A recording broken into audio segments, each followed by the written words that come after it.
Good morning dear children, welcome to Hindi class. Students, आज हम पढ़ेंगे हिंदी का लेसन नंबर 10 जिसका नेम है वर्षा जल संचयन। तो वर्षा जल संचयन जैसा चैप्टर का नेम है। यहाँ पर जो वर्ड दिया गया है संचयन, संचयन का मीनिंग होता है इकट्ठा करना। किसे इकट्ठा करना? वर्षा के जल को इकट्ठा करना। तो जैसा कि चैप्टर दिया गया है वर्षा जल संचयन, जो जल है वो हमारे लिए बहुत ज़्यादा इम्पॉर्टेंट है। सिर्फ मनुष्य के लिए ही नहीं, इवन कि जो जीव जंतु हैं, पेड़ पौधे हैं, उनके लिए भी जल बहुत इम्पॉर्टेंट है, बहुत महत्वपूर्ण है। तो जैसा कि हम शुरू से पढ़ते आ रहे हैं, सुनते आ रहे हैं कि हमें जल को बचाना चाहिए, अधिक से अधिक पानी को बचाना चाहिए, ताकि जो भी जल संकट है उसकी समस्या को दूर किया जा सके। तो स्टूडेंट्स, ये चैप्टर पढ़ने से पहले मैं आपको थोड़ा सा इसके बारे में बताऊंगी।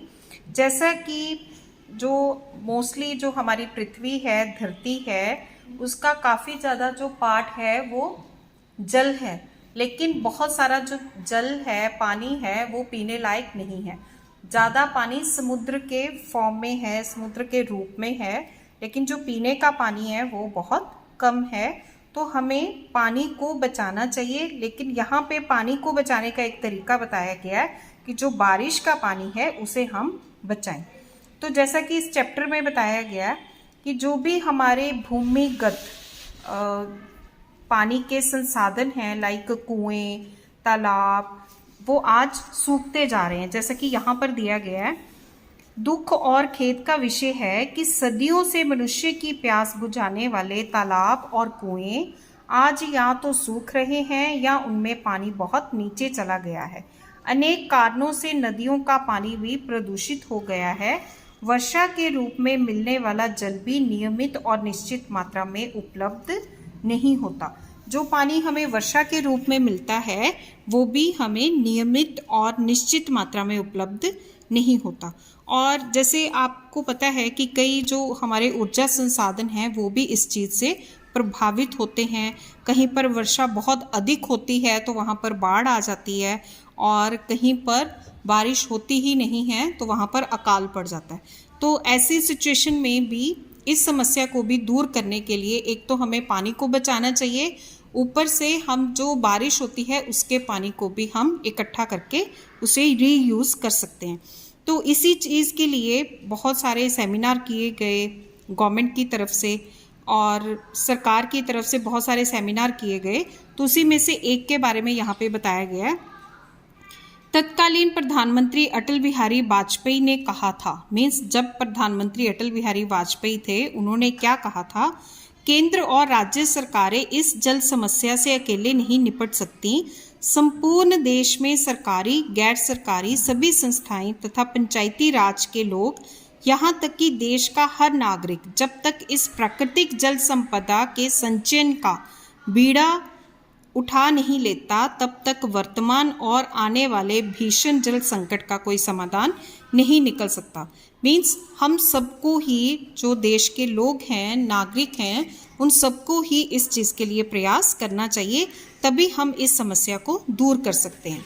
और जैसे कई जगह पर जल की बहुत ज़्यादा समस्या आती है तो वहाँ पर रेन वाटर हार्वेस्टिंग सिस्टम लगाने की ज़रूरत है। ठीक है। और जैसे यहाँ पर एक एग्जाम्पल दिया गया है, कर्नाटक के कम्मनहल्ली के सेना विहार में एक बार लगातार 5 दिन तक जल की आपूर्ति नहीं हुई। वहाँ के निवासियों ने संकल्प लिया कि वे वर्षा के जल को एकत्र करके अपना काम चलाएंगे। उन लोगों ने सेना विहार के सभी फ्लैटों और 71 घरों को अपनी परियोजना में शामिल किया। ये लोग पूरी तरह से बेंगलुरु जल बोर्ड की आपूर्ति पर निर्भर रहते थे। उन्हें प्रतिदिन 3.5 लाख लीटर जल की आवश्यकता थी। वहाँ के सारे कुएं और नलकूप सूख गए थे। वर्षा जल का संचयन करके काम चलाने का उनका प्रयास सफल रहा। रेन वाटर हार्वेस्टिंग के द्वारा सूखे हुए कुओं और नलकूपों में पर्याप्त जल आ गया। वर्षा के जल का संग्रह करने से भूमिगत जल का स्तर भी ऊपर उठने लगा। तो वहाँ के लोगों ने प्रयास किया जिससे कि जो वहाँ का जो भूमिगत जल का स्तर है, लेवल है, वो भी ऊपर उठने लगा। तो यहाँ पर आगे दिया गया है, पूर्व प्रधानमंत्री अटल बिहारी वाजपेयी की प्रेरणा और कर्नाटक में हुए इस प्रयोग के बाद दिल्ली, चंडीगढ़, राजस्थान, गुजरात, महाराष्ट्र और तमिलनाडु में भी जल संचयन का कार्य आरंभ हो गया। दिल्ली सरकार के पर्यावरण विभाग ने राजधानी के सभी फार्म हाउसों, कोऑपरेटिव ग्रुप हाउसिंग सोसाइटियों, होटलों, रेस्टोरेंटों और अस्पतालों को नोटिस भेजकर रेन वाटर हार्वेस्टिंग सिस्टम और सीवेज ट्रीटमेंट प्लांट लगाने के लिए कहा है। ऐसा करने से यहाँ प्रयोग होने वाले लाखों लीटर पानी को रिसाइकिल करके उनका अन्य कामों में प्रयोग किया जा सकेगा। जल की प्रत्येक बूंद अमूल्य है। इस प्राकृतिक संपदा को अधिकाधिक बचाकर रखने के लिए हमें यथासंभव प्रयत्न करना होगा, जिससे आने वाले दिनों में जल संकट भीषण रूप ना ले ले। तो स्टूडेंट्स, इस चैप्टर में यही बताया गया है कि हमें अधिक से अधिक पानी को बचाना चाहिए और रेन वाटर हार्वेस्टिंग सिस्टम लगाकर हम पानी को और भी बचा सकते हैं। जैसे बड़े बड़े स्कूल हैं, बड़ी बड़ी बिल्डिंग्स हैं, हॉस्पिटल्स हैं, और इन सब चीज़ों पर रेन वाटर हार्वेस्टिंग सिस्टम लगाकर और सीवेज ट्रीटमेंट प्लांट लगाकर, ऐसा करने से हम लाखों लीटर पानी को प्रयोग कर सकते हैं रिसाइकिल करके।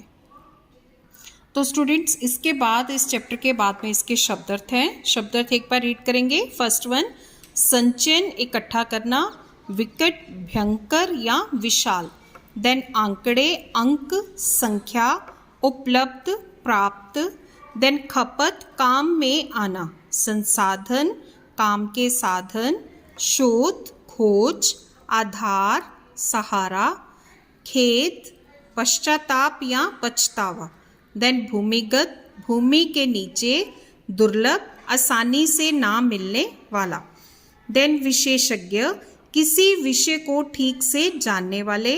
मनमोजी, अपनी इच्छा के अनुसार काम करना। उसके बाद है ऊर्जा संसाधन, बिजली आदि उत्पन्न करने के साधन। देन पेयजल, पीने का पानी।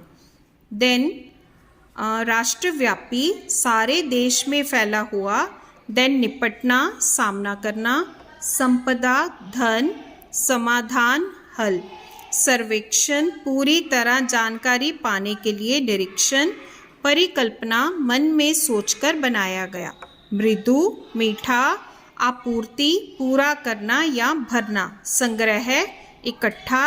रिसाइकिल, पुनः प्रयोग के योग्य बनाना। तो स्टूडेंट्स, ये आपके वर्ड मीनिंग है, आपको लर्न करना है। Rest we will do in next video. Thank you children, God bless you all.